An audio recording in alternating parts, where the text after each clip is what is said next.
My name's Neil. I served 16 years in the Royal Engineers, and within Department for Work and Pensions, I'm currently the Armed Forces Champion within the Job Centre Plus.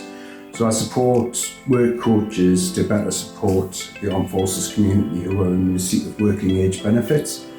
I also support the spouses and partners of serving and reservists. We support the reservists as well, and dependents, and children especially of serving personnel have a very broken education, moving schools regularly, and so sometimes find getting into employment when they're of that age difficult.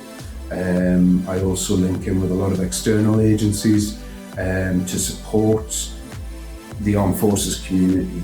I get referrals internally and externally, and using my own current experiences of the Armed Forces life and the transition. I use those experiences and networks to support our customers.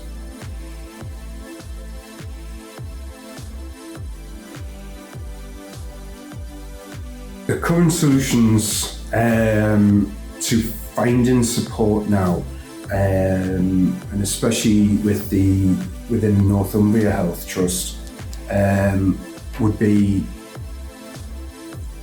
help within the application process, being able to identify as having served in the Armed Forces or being a spouse or partner of somebody who'd served in the Armed Forces, and then serving reservists as well.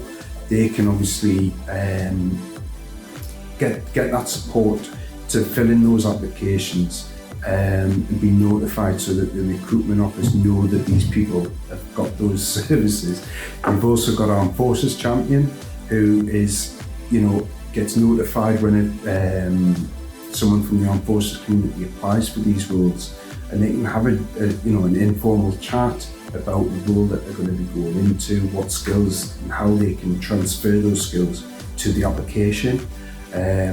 And there's absolutely a ton of different jobs that people can go into. It's, that people assume that the NHS is medical. They've got over 350 roles. They cover facilities management, estates, administration, customer service.